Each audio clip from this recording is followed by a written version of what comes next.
इससे पहले के क्लास में आपको बहुत हद तक बताए थे। बायोलॉजी है, कंकाल तंत्र बता रहे होंगे। हाँ? बैठिए बाबू।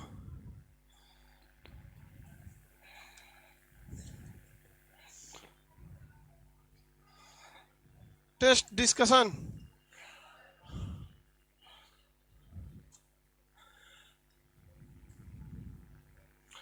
जल्दी खोलेंगे लोग, लाइव वाले सारे लोग।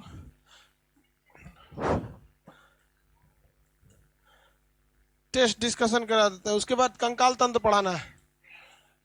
हाँ,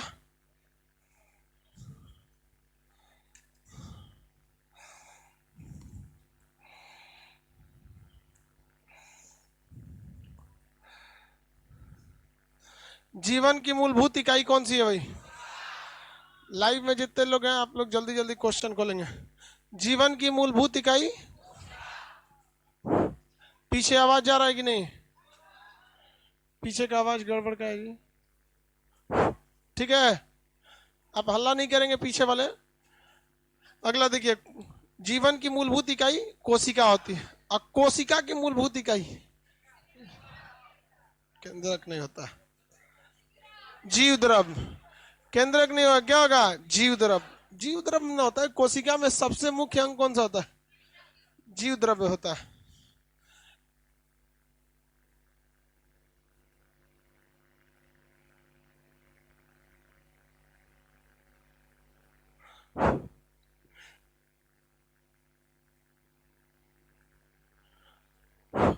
दो नंबर क्वेश्चन कर रहा है कि कोशिका के बारे में निम्नलिखित कथनों में से कौन सा एक सही नहीं है।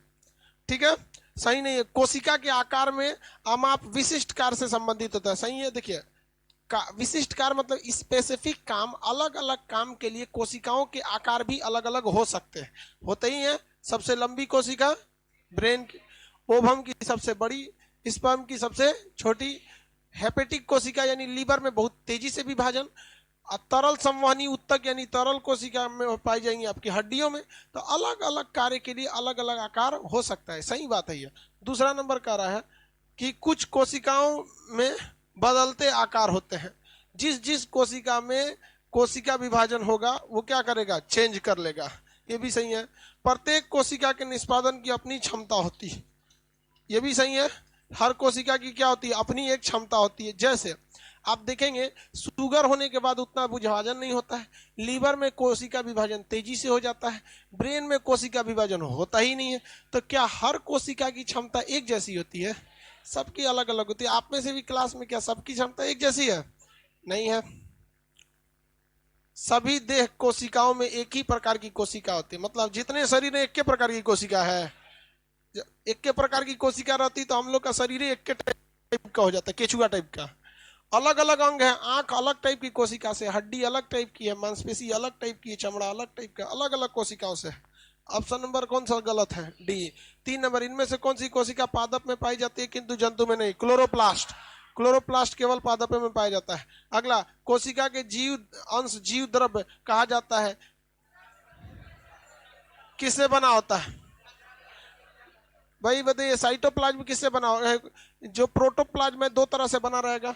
ये पूरा कोशिका के अंदर भरा रहेगा तो साइटोप्लाज्म, और केंद्रक के अंदर भरा रहेगा तो न्यूक्लियोप्लाज्म। तो ये न्यूक्लियोप्लाज्म, ये साइटोप्लाज्म, दोनों को मिला देंगे तो प्रोटोप्लाज्म। जीव द्रव्य जो बना होता है इन्हीं दोनों को मिलाकर बना होता है, कोशिका द्रव। और ऑप्शन नंबर,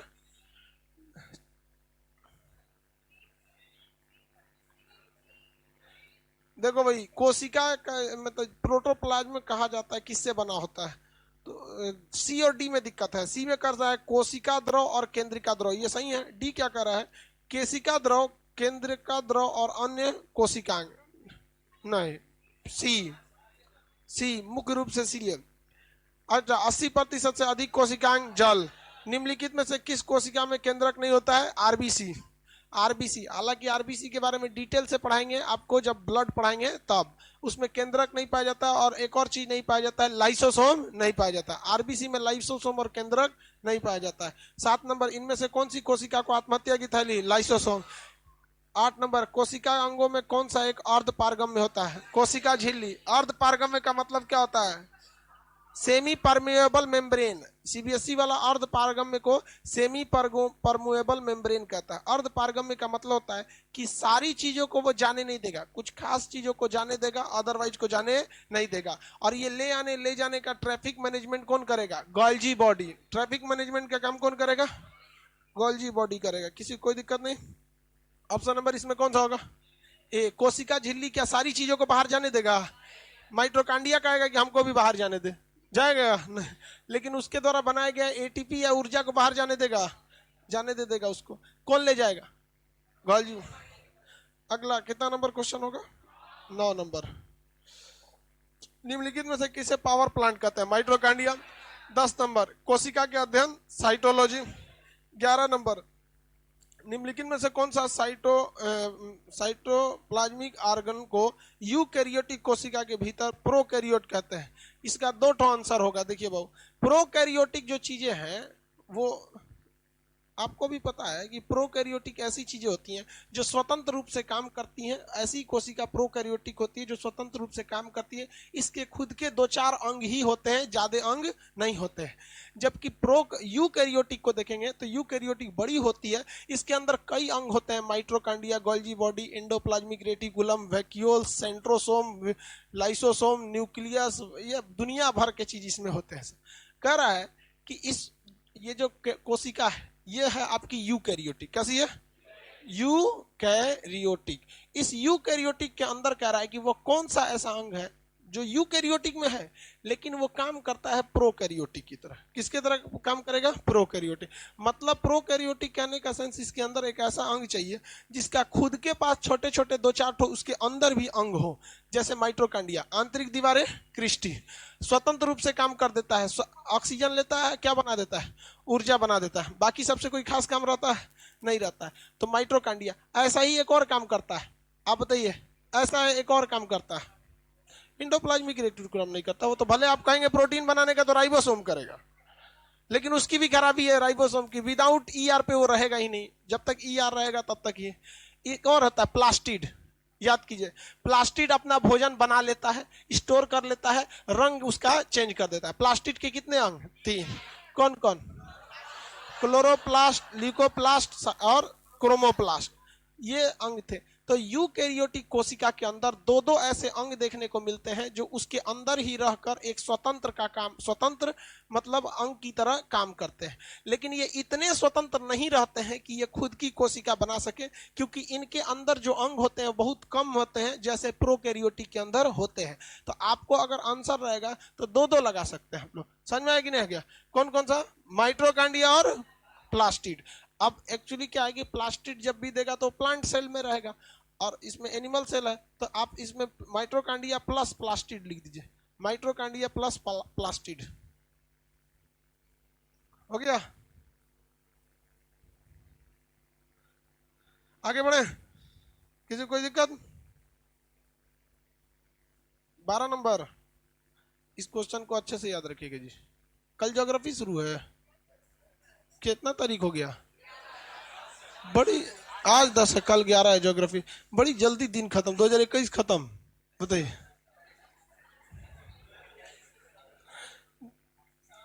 जीवित शरीर के भीतर कोशिका या उसके मृत अंग को क्या कहते हैं? Necrosis. Option number C, necrosis. Necrosis, option number C. Nephrosis नहीं होगा। नेफ्रो मतलब किडनी हो जाता है।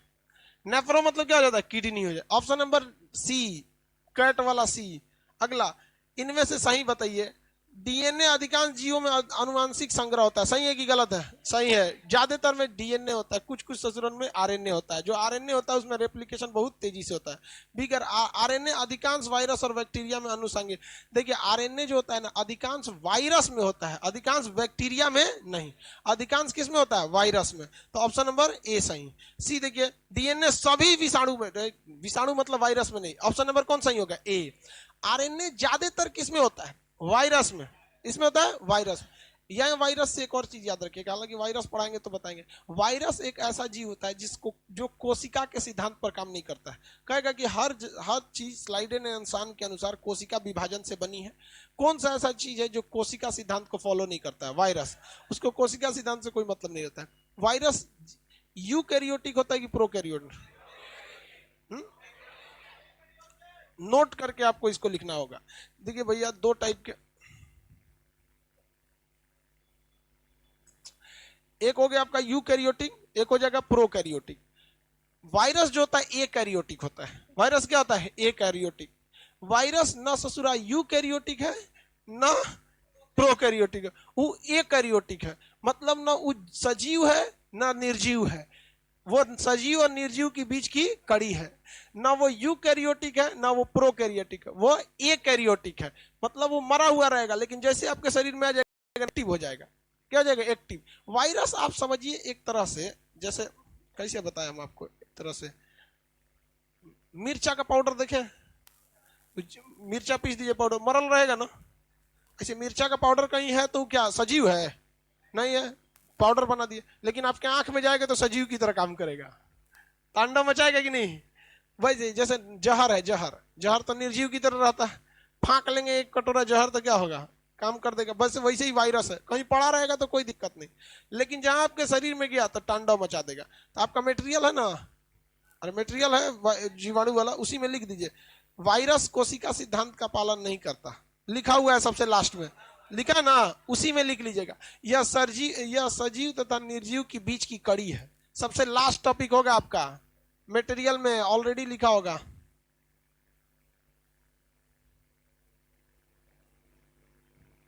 कहता है एक लड़का, सर हम क्लास 1 में पढ़ते हैं। तो तू लोग यहाँ का लिए कर रहा है क्लास 1 वाला? मतलब तुम लोग को क्या सोचना है, पीछे से पढ़ाई स्टार्ट करेगा? लिखे, यह निर्जीव तथा सजीव के बीच की कड़ी है। लास्ट लाइन में लिखा होगा, यह निर्जीव तथा सजीव के बीच की कड़ी है। यह सजीव तथा निर्जीव के बीच की कड़ी है। यह ना यूकैरियोटिक है ना प्रोकैरियोटिक। लिखते चलिए। पेपर नहीं मिला बेवकूफ, कोई आज का पेपर है जो नहीं मिलेगा? बहुत पहले जो बायोलॉजी का टेस्ट लिए थे ना, बायोलॉजी का पहला टेस्ट, उसी का डिस्कशन करा रहे हैं। यह ना यूकैरियोटिक है ना प्रोकैरियोटिक, बल्कि एकैरियोटिक है। एकैरियोटिक,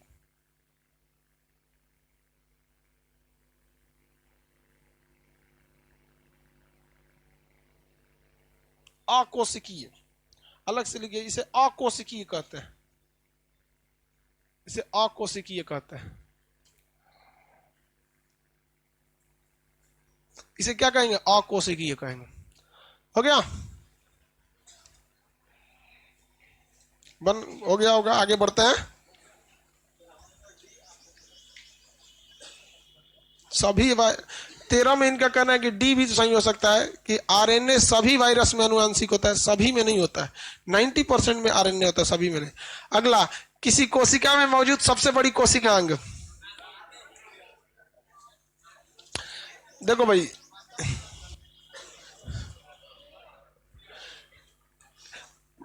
इसमें अगर बात करेंगे हम लोग कौन से सेल की, प्लांट सेल की बात करेंगे या फिर एनिमल सेल की, तो देखिए ये कौन सा सेल है? एनिमल सेल, क्योंकि वैक्यूल्स क्या है? छोटा है, वैक्यूल्स छोटा है। ये क्या चीज है? नाभिक है, ये नाभिक। और ये वाला एरिया क्या है? Endoplasmic reticulum. ये एंडोप्लाज्मिक रेटिकुलम। तो एरिया वाइज बहुत बड़ा एरिया डिसाइड कर लेता है एंडोप्लाज्मिक रेटिकुलम, पूरा पिलर होता है। बट वर्क फंक्शन से देखेंगे तब नाभिक हो जाता है। तो एरिया वाइज डिसाइड ज्यादा एरिया कौन लेता है? Endoplasmic reticulum. एंडोप्लाज्मिक रेटिकुलम, अंतः प्रदत्त जालिका। और अगर पेड़ पौधों में बोल देंगे तो क्या हो जाएगा? वैक्यूल्स। पेड़ पौधों में वैक्यूल। वर्क फंक्शन ज्यादा किसका रहता है? नाभिक का। न्यूक्लियस पूरी तरह से कंट्रोल कर रहा होता है। हो गया? E R, option number A. निम्नलिखित में से किस अंग को कोशिका का प्रोटीन कारखाना, राइबोसोम। एक पशु के अंदर सबसे बड़ी कोशिका, मतलब पशु मतलब जानवर में सबसे बड़ी कोशिका है कि लंबी है? अरे भाई बड़ी लंबी, इसमें देखिए पशु के अंदर मानव तो बोला नहीं है, तो सारे पशु बोल दिया तो न्यूरॉन हो जाएगा सबसे बड़ी में। कौन सा हो जाएगा? न्यूरॉन। आगे न्यूरॉन पढ़ाएंगे तो उसमें भी दो टाइप के हो गए, एक्सॉन और फ्लेक्सॉन, ये सब चीजें उसमें आगे पढ़ाएंगे जब ब्रेन पढ़ाएंगे तब। आज कंकाल भी पढ़ाना था, तो तेजी से चले, पढ़ा तो दिए ही है बार बार के, तेजी से चलते। 17, नाभिक के अलावा कोशिका में किस अंग में डीएनए पाया जाता है? माइटोकॉन्ड्रिया और chloroplast. Option number D mitochondria और क्लोरोप्लास्ट। 18 नंबर क्वेश्चन, लाइसोसोम आत्महत्या की थैली, उन डीएनए गुणसूत्र, mitochondria powerhouse. Option number B 18 का बी। मानव में कोशिकाओं में पाए जाने वाले गुणसूत्र 23 जोड़ा, 23 जोड़ा। 18 का बिहार वाला बी। अरे लगाओ फिर से, लाइसोसोम को आत्महत्या की थैली, डीएनए को गुणसूत्र और माइटोकॉन्ड्रिया का पावर हाउस। बनाइए। लाइव वाले लोग, आप लोग इंग्लिश लिखा कीजिए, पता नहीं कौन सी लिख दिया है इसे, ये कौन सी है पता नहीं चल रहा है, 36 है। इस टाइप का मत लिखिए, ये तो हमको अपने समझ में नहीं आता है। अगला, जीवों में अत्यधिक विविधता का कारण क्या होता है? जीवों में अत्यधिक विविधता का कारण, ये सबसे लास्ट चैप्टर है, लेकिन क्या होता है कि कभी कभी इसे सेल में भी पढ़ना हो और सबसे लास्ट में भी पढ़ना है। म्यूटेशन होता है। क्या होता है? म्यूटेशन। हिंदी में उसे कहते हैं उत्परिवर्तन। म्यूटेशन हिंदी में उत्परिवर्तन। म्यूटेशन या उत्परिवर्तन, म्यूटेशन या उत्परिवर्तन क्या होता है? किसी जीव से उत्पन्न होने वाली एक ऐसी संतान, किसी जीव से उत्पन्न होने वाली एक ऐसी संतान, समझ में आया, जो अपने ही पूर्वज से बिल्कुल अलग होती है और उसकी पूरी एक वंश चलने लगती है, उसी को क्या कहते हैं? उत्परिवर्तन। और यह सब में होता है उत्परिवर्तन, लेकिन वो वंश आगे नहीं चल पाता है। किसी का देखें गांव में आपके तीन आंख वाला बच्चा हुआ है कि नहीं, या पूंछ वाला बच्चा पैदा हो जाता है कभी कभी, लेकिन वो जिंदा नहीं रह पाता है, मर जाता है। अगर बच गया, उसका खानदान हो गया, तो उसी को क्या कहते हैं? उत्परिवर्तन। कोरोना का तो हुआ, अभी भयानक एक स्ट्रेन आया है महाराष्ट्र, मतलब साउथ अफ्रीका वाला स्ट्रेन, उस पर कोरोना वैक्सीन काम नहीं कर रहा है। अगला, उत्परिवर्तन। अगला 21 नंबर, सूत्री विभाजन के चरण का नाम बताइए जिसके दौरान विभाजित सेल में गुणसूत्र मध्य रेखा पर स्थित रहे। किसमें होंगे भैया?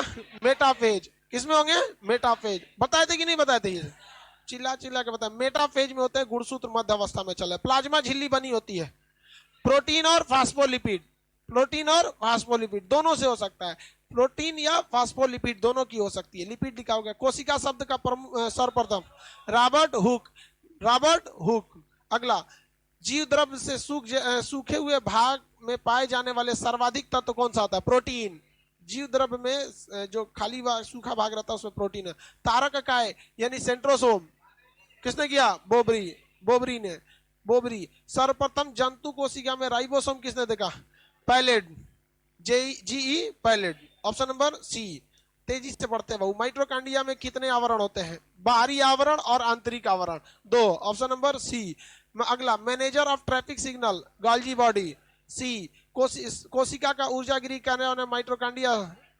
हाँ बहु, देखो, खोज कहेगा तब अल्टमैन होगा, नाम कहेगा तब बेंडा हो जाएगा। नाम कहेगा तो बेंडा और खोज करता अल्टमैन। समझ में गया? ऑप्शन नंबर कौन सा होगा? सी। कभी कभी हो जाता है, जैसे आपको कोई कहेगा आपके जन्मदाता कौन है, तो माता पिता, लेकिन नाम कभी कभी कोई और आदमी रख देता है। देखते हैं, कभी दादा, मामा, नाना, नानी, कोई नाम रख देता है। सीबीएसई वाला रहेगा तो गूगल से खोजेगा। ओ माय गॉड, उसे सीबीएसई वाला अपने लड़का सबको बहुत मानता है। अभी पैदा भी नहीं हुआ रहेगा ना तो नाम सर्च होने लगेगा। और हिंदी मीडियम वाला का तो छठियार बात खो जाता है, कौन सी नाम रख लो, मंगरुआ रख दे। सीबीएसई वालन का दूधू को नाम होता है। एक घरे में छोटू, चिंकू, पिंकू बुलाया जाता है, अब बाहर में उसको अलग डिजाइन से बुलाया जाता है।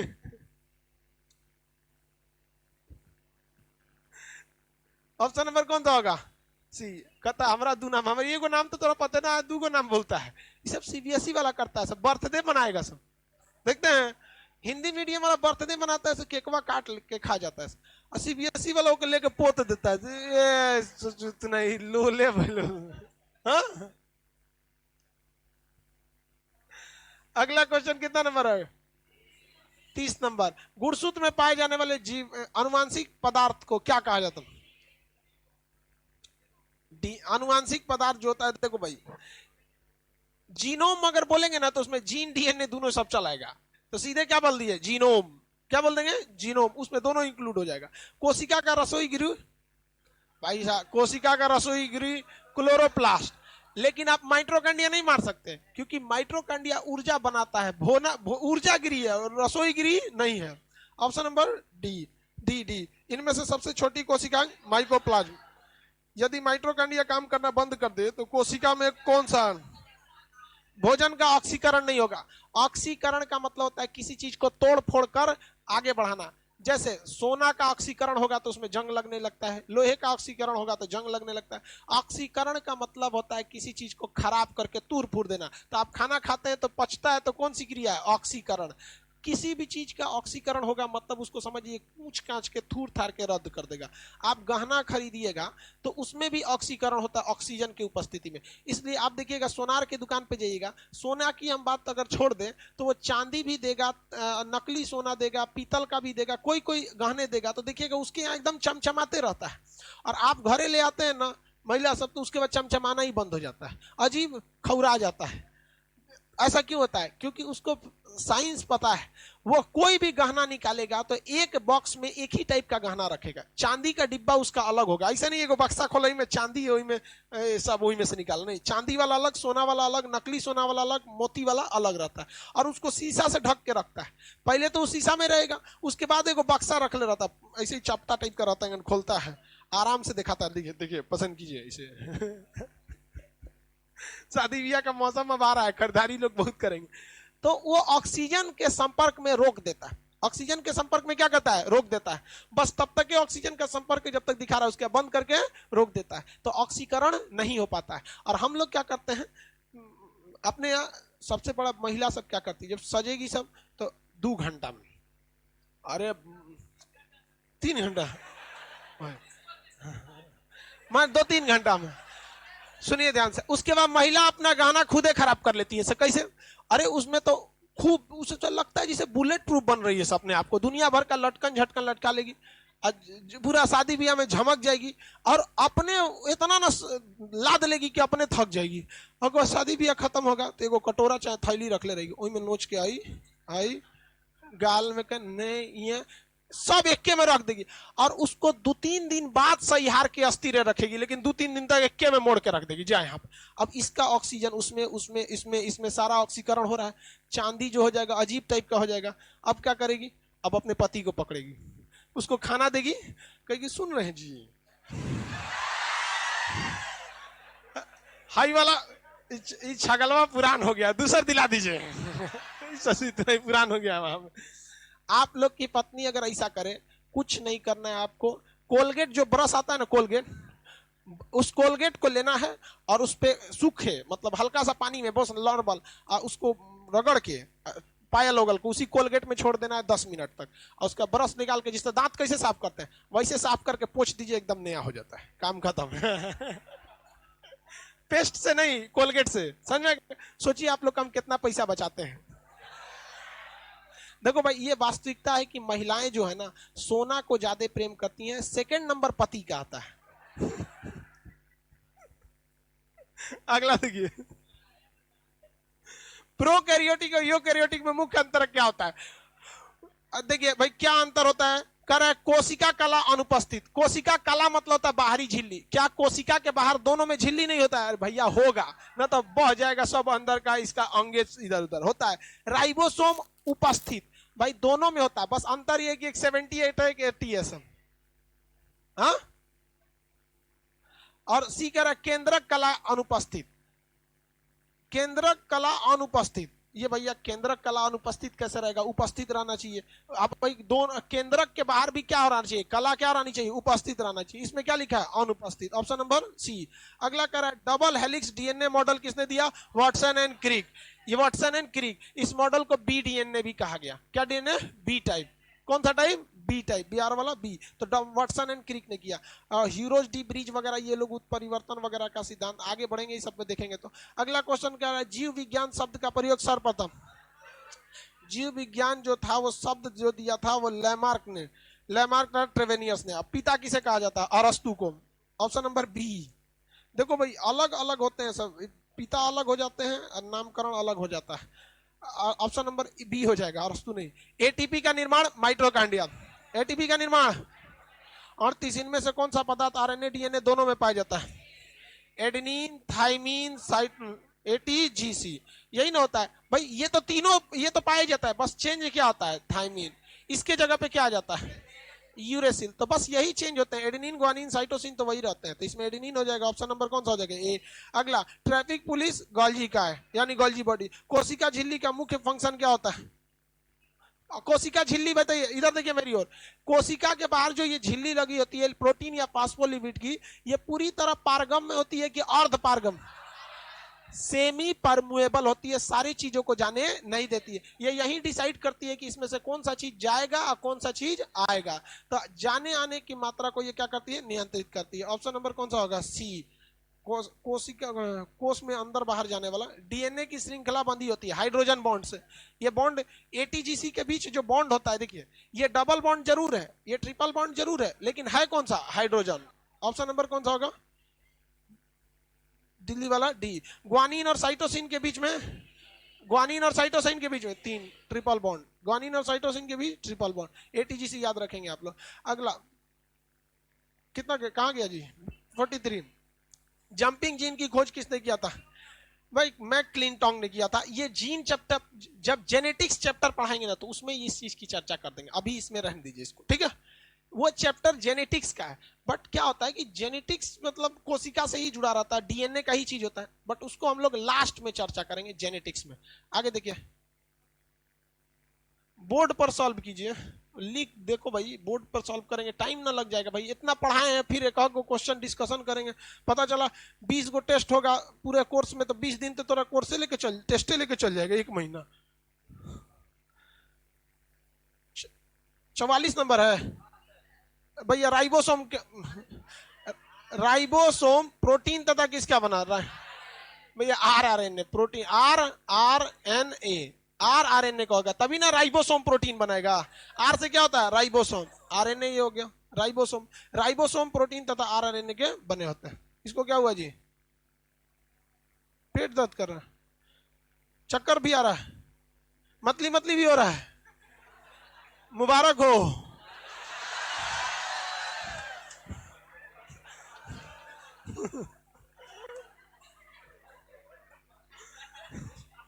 क्रिस्टी देखो भाई, यहाँ लाइव वाले तुम ही लोग ठीक है। पटना में ऐसा ऐसा लड़का आता है, इसको ऐसा ऐसा बीमारी होता है कि प्रकृति घूम जाएगा। क्रिस्टी देखो, क्रिस्टी क्या होता है? माइट्रोकांडिया का आंतरिक दीवारों को क्रिस्टी कहते हैं, जो श्वसन का काम करती है। क्या कहता है? श्वसन का काम। ऑप्शन नंबर कौन सा होगा? ए। अगला, परक नली में डीएनए संश्लेषण ना भैया, देखो सबसे पहले डीएनए को देखा था कार्लसबर्ग। किसने देखा था? कार्लसबर्ग। और कहां देखेगा? किसी को डीएनए देखना होगा तो लैब में ना ले जाके देखिएगा कि खड़े कोनो आदमी को पकड़ लीजिएगा कि रुक रुक तो डीएनए निकालते हैं। तो परक नली में पहले बार किसने देखा? कार्लसबर्ग। फिर उसका मॉडल दिया Watson and Crick. Watson and Crick, किसी को कोई दिक्कत है? कौन सा किया? Watson and Crick. और कौन सा मॉडल दिया? Double helix. और उसको ए टाइप या बी टाइप? B type. लेकिन अगर कहेगा प्रयोगशाला में डीएनए नहीं कहेगा, जीन कहेगा, तब हरगोविंद खुराना। चलो भैया आगे देखते हैं। कार्लसबर्ग ऑप्शन नंबर सी। कार्लसबर्ग वही है, कार्लसबर्ग। अगला देखिए, एंटीडोकम पाया जाता है, ये ट्रांसफर आरएनए में पाया जाता है। मतलब क्या है कि जो, सुनिए ध्यान से, ट्रांसफर आरएनए का काम वही है कि जो 10 एमिनो एसिड जरूरी हैं, बस उन्हीं को क्या करें? ले जा सके। तो इस घटना को हम लोग कहेंगे एंटीडोकम, ये केवल transfer RNA. Option number B में। अगला कह रहा, वाटसन एंड क्रिक ने 1953 में जो दिया, कौन सा डीएनए? बी, बिहार वाला बी। डीएनए की गतिशीलता, स्थान बदलने की वाले खंड को क्या कहते हैं? ट्रांसपोशन कहते हैं। ऐसे सुनिए ध्यान से मेरी और सब लोग, ये क्या कर रहा है सर? सुनिए मेरी ओर ध्यान से, 48 का बी होगा। 49 नंबर का क्वेश्चन है। कभी कभी कोई ऐसे क्वेश्चन आते हैं, अरे भाई ये होगा बी डीएनए बोल रहे हैं, पागल कर देगा सर। सुनो लोग ध्यान से, तुम लोग इसी में पूरा टाइम खा गया। सुनिए, एक मेथड होता है एलिमिनेशन मेथड। सब लोग यहां ध्यान से सुनिए।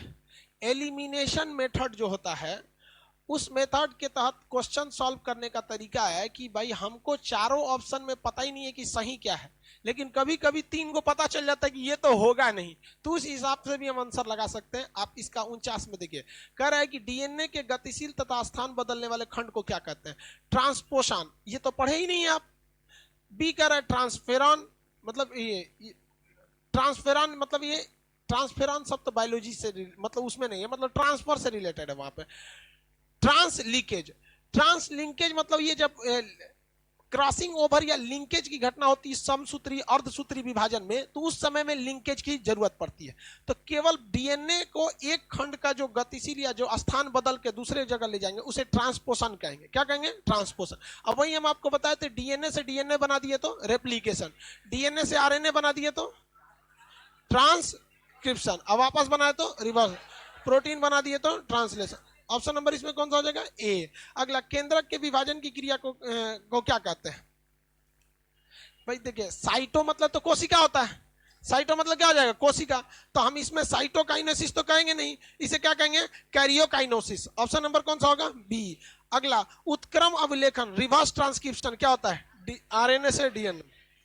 नाभिक के अलावे कोशिका में कहां डीएनए पाया जाता है? माइट्रोकांडिया और प्लास्टिड, माइट्रोकांडिया और प्लास्टिड, माइट्रोकांडिया और प्लास्टिड। Option number D. अगला, प्रयोगशाला में सर्वप्रथम जेनेटिक, देखिए जीन बोला है ना, हरगोविंद खुराना, हरगोविंद खुराना। अगला, सूची 1 को सूची 2 से मिले। प्रकाश संश्लेषण हरित लवक क्लोरोप्लास्ट, खनिज उद्ग्रहण जीव द्रव्य उसमें स्टोर करके रखता है, श्वसन सूत्रकणिका यानी माइट्रोकांडिया, प्रोटीन संश्लेषण राइबोसोम। ऑप्शन नंबर कौन सा होगा? सी। ऑप्शन नंबर सी।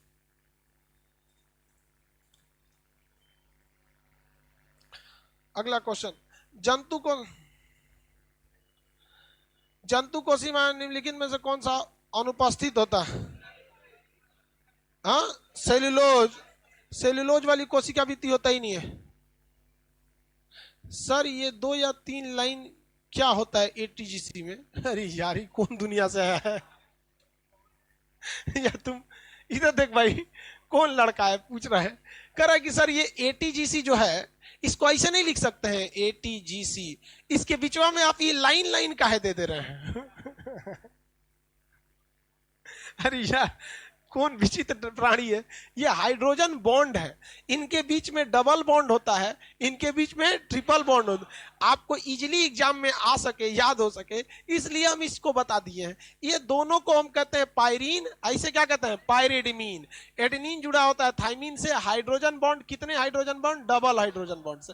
अब ये कह रहा है कि सर ऐसे नहीं लिख सकते हैं, मतलब प्रयोगशाला समझ गया है तू क्लास को? एक ऐसे ही लड़का था, जब हम मैट्रिक का एग्जाम दे रहे थे तो उसमें एक क्वेश्चन आया था इस टाइप का, मतलब क्या था, साइन साइन 40 डिग्री प्लस ऐसे करके कुछ और था शायद, साइन साइन 50 डिग्री ऐसे था करके कुछ। तो भाई इसमें साइन ए प्लस साइन बी न जुड़ेगा, फॉर्मूला होगा। तो उसने कहा, हम उसको चीट करा रहे थे, तो मेरे बगल में बैठा था, फेल हो गया बेचारा, मतलब 1 साल लेट हो गया, 1 साल तक दिखाई नहीं। तो हम उसको, इसको लगभग 1 पेज लग जाएगा, साइन ए प्लस बी का फॉर्मूला लंबा होता है, सरकारी स्कूल का कॉपी जो मैट्रिक का होता था आदमी उसको जानबूझ के भर देता है कि नंबर ज्यादा में। तो उसको दिए कि देख ले ऐसे होगा, बगले में बैठा था, कह रहा इधर इतना इजी सवाल है रे, साइन कॉमन ले ले। 40 प्लस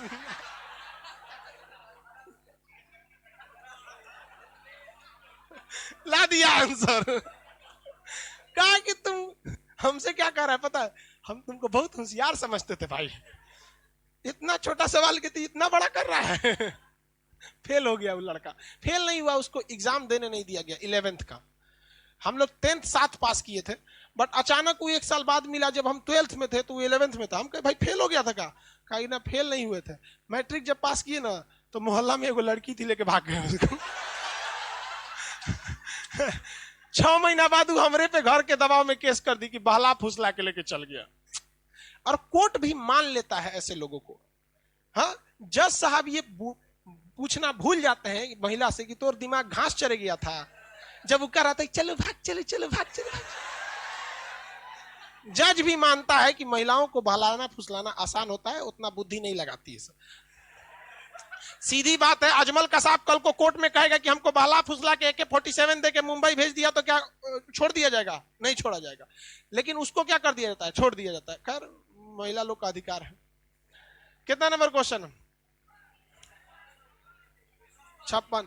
कोशिका विभाजन का नियंत्रण कौन करता है? प्रोटोऑन्कोजीन्स। प्रोटोऑन्कोजीन्स जो होते हैं ये कोशिका विभाजन को क्या करते हैं? कंट्रोल करेंगे। और ऐसी ऑन्कोलॉजी क्या कहलाता है? कैंसर का अध्ययन। बहुत ज्यादा कोशिका विभाजन अगर हो जाता है तो क्या हो जाता है भैया? कैंसर हो जाता है। Option number A. अगला, विनिमय यानी क्रॉसिंग ओवर किस अवस्था में होती है? देखिए, क्रॉसिंग ओवर की घटना जो होते हैं पेस्टिंग होती है। Option number B. ये क्रॉसिंग ओवर कब होता है? सुनिए ध्यान से, जब अर्धसूत्री विभाजन होता है। ये बहुत ज्यादा इंपॉर्टेंट आपके लिए नहीं है। अर्धसूत्री विभाजन होता है तो मेल में से ऑटोसोम का आधा होता है, ओलोसोम का आधा होता है, फीमेल में से ऑटोसोम का आधा होता है, मेल फिर ओलोसोम। इसी घटना को हम लोग क्या कहते हैं? क्रॉसिंग ओवर कहते हैं। ये बहुत कॉम्प्लिकेटेड चीज है, तो इसी को क्या कहते हैं? क्रॉसिंग ओवर की घटना कहते हैं। इसमें किसमें होगा? इसमें ऑप्शन नंबर बी, पेस्टिंग में। डीएनए पॉलीमेराज एंजाइम किसके संश्लेषण में काम करता है? भाई देखो, यहां समझिए मेरे, ये क्रोमोसोम है। कई चीज जो आता है आप लोग थोड़ा सा दिमाग लगाएंगे ना तो अपने से याद हो जाएगा। ये क्या चीज है? क्रोमोसोम। हम अगर इसको निकाल दें तो ये क्या बन गया? डीएनए। ये ऐसे हो गया, ये हो गया। आपको बताए थे पॉली का मतलब क्या होता है? लाइव वाले सब लोग बताए पॉली का मतलब बहुत ज्यादा।